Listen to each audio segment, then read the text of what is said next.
When Ken Venturi captured the attention of the sports world by winning the 1964 U.S. Open, he couldn't have known that an operation on his hands would end his professional playing days just a year later. Fortunately, it didn't end his career in golf. We caught up with the champion turned commentator at the club where he plays. Boy, I tell you what, for someone who doesn't seem to play anymore, you seem to be hitting the ball pretty well. A little rusty, a little old, been retired a long time, but I enjoy hitting golf balls. It's nothing for me, Jimmy, to go to the back of the range and hit balls for a couple hours. It's great therapy for me. I like it.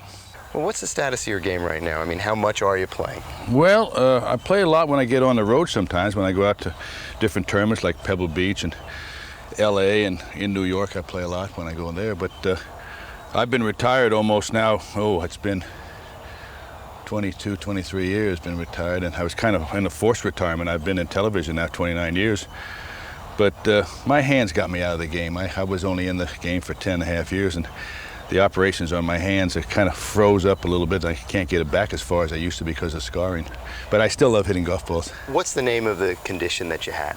It was called carpal tunnel syndrome, and when they went in and operated on me in 1965, I came back and won again, but the right hand they had cut a little deep and they got into the scarring and they had to go in and redo the whole hand in 1970.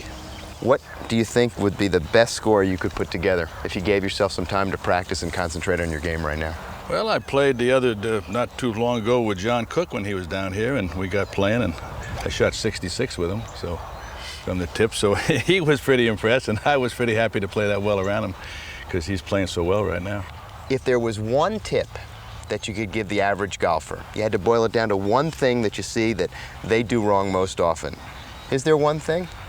I think the one thing that if I had to give one single tip to the average golfer, I would say use your practice swing. I believe you should take a picture of your practice swing and then develop it when the ball is there. What happens is that the average player gets to the ball, and when he gets here, he thinks so much of the ball. The ball should be something that gets in the way of the swing. If you took a practice swing, and because you're so concerned with where the ball goes on the range that you're thinking, oh, get out there, instead of thinking what you want your swing to do. It's really basically as if I came over here like this, Jim, if I came right here and I said there's no ball and all I wanted to do was go here to there. I didn't do anything. I just went from backswing to finish, and showing you how I wanted to swing, look at the result. Well, the head gets in the way, doesn't it? It does. The head is the biggest hindrance any player has, whether it be average or the best players in the world. This can destroy more shots than your swing does. You know, it's hard for me to imagine what it must be like to be so proficient at something and enjoy it so much and then have it taken away from you. Well, fate has a way of bending the twig and fashion man to his better instincts. I think it's the way it is. I don't look badly. I had good 10 and a half years, and what I did, I enjoyed what I did. I only wish I could have played a lot longer to see what I could have done if I'd stayed healthy. How'd you first meet Byron Nelson? Well, I met him before he met me. It's funny. I was watching him in the San Francisco Open when he won there. I was 13 years old, and I had taken pictures of him, and I got on my bike to ride back home from Olympic Club around the lake past Harding Park and up to my house. I dropped the camera and all the film came out and I didn't get it, but I went home and I said, Mom, Byron Nelson spoke to me today. She said, oh yes, what did he say? He said, son, will you get your camera and get back under the ropes? You're in my line. He says, that's not talking to you. I said, yeah, he was talking right to me, Mom. He really was. And I was 13 years old and I can remember this. I said, you know, Mom, I saw the greatest player I ever saw in my life. He said, and I said, I want to grow up to be just like Byron Nelson. And then in 1952, I was playing in the National Amateur in Seattle. And I didn't know that Byron was following me. And he said, I've watched you play today, Ken. You look very well. I said, yeah, but Mr. Nelson, I said, I lost. He said, I'm going back to San Francisco for about 3-4 days. He said, how would you like to work with me? So I went back and played with Byron Nelson. I shot 66. He said, I'm not going to give you any lesson. I'm just going to watch you play. I shot 66. So thinking in my own humble way, you know, what can he show me? He's going to just tell me how great I am. I was 66, how wonderful it was, everything like that. So we went inside the San Francisco Golf Club where I had started caddying when I was a young boy. And we went inside and I couldn't win. And I said, well, Mr. Nelson, What do you think? He said, Ken, that was a great round. He said, I'll meet you out here tomorrow morning about 9 or 9:30. He said, there's about 7 or 8 things we got to work on. I said, oh my, I said, you got it. And now he went back there and he showed me, all my teaching and all my knowledge has come from Nelson. So he took apart your swing after you shot 66, huh? Changed my grip, he changed my takeaway, he changed my action, he changed the plane I was on and everything, and he just took it, but I could mimic it. Mm-hmm. He says, the main thing, Ken, I know you want to revert back, but he says, you got to trust this and keep doing it. I said, I promise I will. And that's where I learned the game. We've talked a little bit about Byron Nelson. Not too many people have Ben Hogan let in to know what he's about. He's a pretty mysterious guy. He's mysterious except to his friends. He's got great humor. He's a delight. I think he's married to one of the great ladies I have ever met in my life, Valerie. And Hogan was not a teacher. Hogan, you had to pick his brain, had to ask him what he felt like. Because when I was taught by Byron and then he retired, Hogan took me under his wing in 1958 and says, you'll play with me. I'd ask him questions and he'd answer them for me. And we had a great relationship. I think he trusted me. We didn't talk a lot, as I said. For us, when he would hit a good shot or I'd hit a really good shot, instead of all the accolades, he'd just look over and give a wink, nod his head, and I knew exactly what he was saying. You think one of the reasons that he took to you was because you were also a man of few words at that point? Definitely. There's no doubt. I wasn't a talker. He couldn't stand playing with someone who talked a lot. You know, useless words. He didn't have time for it because he had to concentrate. That's how he got. There are some that have to talk to relax. He had to be quiet to relax, and that's the way I was. Hogan struggled early, though. I mean, desperately for many, many years before he got on top of his game. Long swing, duck hooker, everything else, and he just. But Hogan had never had a lesson. He did it all himself. He didn't believe that there was muscle memory. He said, "This is your memory. This would make your hands go here and there. Nothing else." Hogan also had an interesting philosophy on how to beat a man, didn't he? That's an end thing. He said there's 3 ways to beat a person. You outwork them, you outthink them, and if that doesn't work, you intimidate them. And he said, don't get me wrong, there's nothing wrong with intimidation, and I agree with him 100%, there's not. When you look another person in the eye on the first tee, he has to know that you own him and he don't own you. And that only comes from certain ways. And I think a lot had to do with Hogan's silence, that was part of the intimidation, that he did not, when you could be my best friend, but on the first tee, you become my enemy, oddly enough to say. But it's how much do you want to win compared to how much do I want to win. When we come back, Venturi details the struggle to overcome his speech problems. What was your relationship like with the press? I was very, very cocky. I was very conceited. I was aloof, but that was my background. My background, see, when I was 13 years old, why I took up golf is that, just about 13, the teacher told my mother that I was an incurable stammerer, that I'd never be able to speak the rest of my life. And my mother asked me what I would do, and I said, well, I'm going to just pick up the loneliest game I know and go hit golf balls. I picked up a set of clubs from across the street, a set of hickory shaft irons, walked about 4 miles to Harding Park and started hitting my first golf balls and practicing and teaching myself really to speak. And why I was cocky and aloof was it was a lot easier to, when the press would say, who do you think's going to win? Me. It was a lot easier than being embarrassed and trying to say, well, there's a good field here this year, and a lot of good players, and hopefully I'm doing well, I'm playing well, and hopefully I'll do well, without taking a chance of getting myself into stammering, me. You know, the irony here, of course, very obvious. You started to play golf because you couldn't speak. You got your job speaking because you could play golf. It's kind of come full circle. When I was hired 29 years ago by Frank Chirkinian, he asked me if I wanted to try television.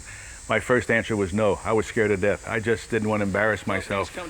And he gave me so much confidence and allowed me to do it. And when I get talking, I'm very, I feel comfortable talking one-on-one with you, Jimmy. It's very easy because I have no outside things going on. It's hard to talk on telephones or things like that.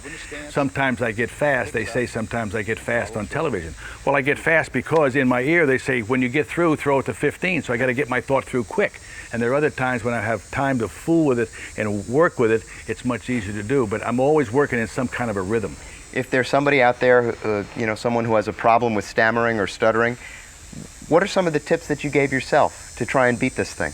It's talking into a mirror, getting close to yourself like that, getting yourself into an echo, cupping your hands over your ears, breathing, rhythm, letting yourself stammer. Is Mel Tillis is a stammerer, but he doesn't when he sings. That's a rhythm. So you got to get your voice into a rhythm as you're talking. So being part Italian and stammering, I can get away with using my hands all I want. When you did beat it, when you finally felt like you had conquered it, or you never feel like you conquered it? I've never beaten it. Really? No, I've never beaten it. I never will. A stammerer has never beaten it. I am a stammerer, and I will accept the fact that I am, because I can say it now. I never would let anybody know. But now I realize how many children I have helped and how many people that have come to me for help. They'll talk to me sometimes when I'm doing television. There's a golf talk. They'll talk to me about my grammar. Well, I write books and everything, and I've done a lot of writing. But there are certain words that I'll get around, and it won't be the correct English, and I get letters on it. Right. But they don't understand my background. There's some things that you just have to watch, and there are certain words that become very difficult to say. 2 weeks before the 64 Open, Venturi was completely broke. His story coming up. Let's talk a little bit about the Open and what led up to it and that situation surrounding the win in 1964. It was horrible. How close I came to not being an Open champion, and how I came close not to having that year, or how I came close not to even having anything I have, is I was in Indianapolis, and I had missed the cut at Indianapolis, and someone had chipped in at the last hole to knock about 6 of us out.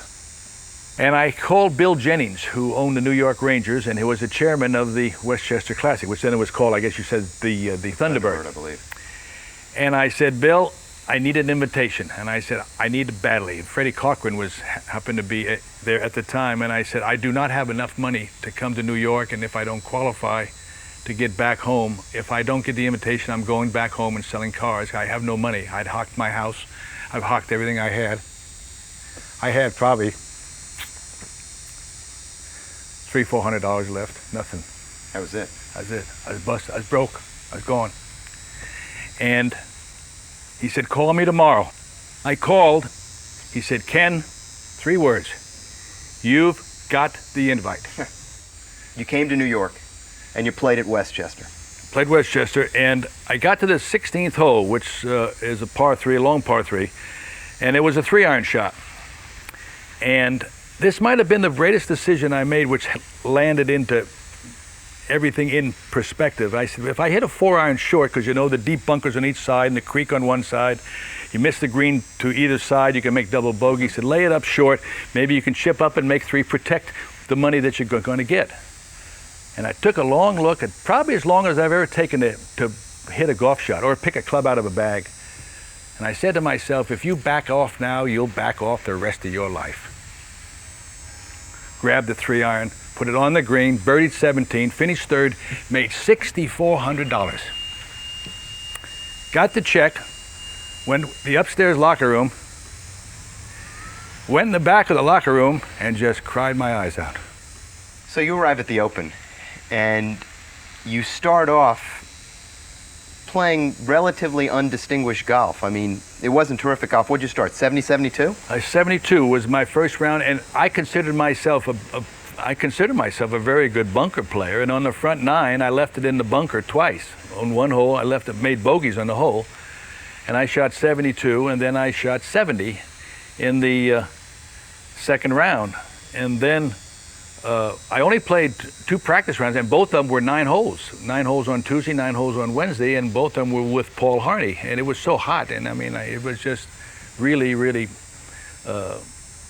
sweltering. You just couldn't hardly breathe. And so we played just 9 holes.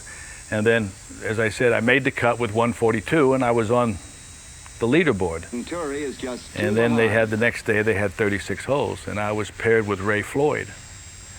And Tommy Jacobs was paired with Arnold Palmer, and Jacobs was leading me by 6 strokes. And it was funny. I got on the first hole in the morning, and I hit a good drive, and I knocked it in there about 12 feet from the hole. 12 feet from the hole. And I hit it, and the ball hung on the lip. And I stared at it and started walking, and I just kept staring at it. And by the time I got to the ball, it fell in the hole. And I said to myself, okay, you've got one shot to play with. Fire at every flag you can until you lose that shot. Just fire it at every pin. And I went out in 30. And then that's when I three-putted. I was 6 under par at 17, and I had a 12-footer for birdie and knocked it about a foot by, and I missed it. It started shaking. And then I missed a 3-footer at 18 where I began shaking. And I didn't know what was wrong. I just couldn't stop shaking. And they took me upstairs and brought me in the locker room, and they determined that I had heat frustration, that I was having mild heat stroke. What's the last thing that you remember? I understand that the afternoon round is somewhat of a blur to you. I don't remember ever leaving the clubhouse. I don't ever remember. After the morning 18? Yeah, I don't remember teeing off. I don't remember how I got to the tee. I don't know what route I took there. I have no idea. And it was been told to me, I don't remember it, but I have had people say that, but Dr. Everett, who waited on me, he said, I recommend you don't go out there, Ken, it could be fatal. And my line to him was, it's better than the way I've been living. And I don't remember it, but there were several people around that said I said that. And I got up, and I don't remember walking by anybody. I don't remember how I got out of the locker room or nothing. And to show you what it was, in the last 18 holes, which has to be, to me, the best round of golf. It was a 70, but it was my whole life. It was a par round for my whole life. To show you how I didn't know, when I got through the 18th hole, I gave Ray Floyd his card, and it didn't have a single number on it. To this day, I do not know what he shot. I do not know one single hole he played, and I do not know one single shot that he played. The story goes, of course, that he quickly turned around very surreptitiously and just jotted down his 18 for you to sign. Well, he put it down, and when I had my card and I kept looking, I stared at it forever. I couldn't sign it because I know the only way I could lose the Open now was to sign the wrong card. And I kept looking at it, and I had the pencil on top of it, and I just kept looking and looking, and all of a sudden there was a hand on my shoulder. I looked up, and it was Joe Dye, who was then the head with the USGA. Of the USGA, and he said, "Sign it, Ken, it's correct." I put the pencil on it because he said it was correct, and I could not have ever imagined putting it down unless he had I just couldn't put it down. This was the last part of the puzzle. I just couldn't put it down. Ken Venturi, first a champion, then a commentator. Truly one of golf's greatest legends.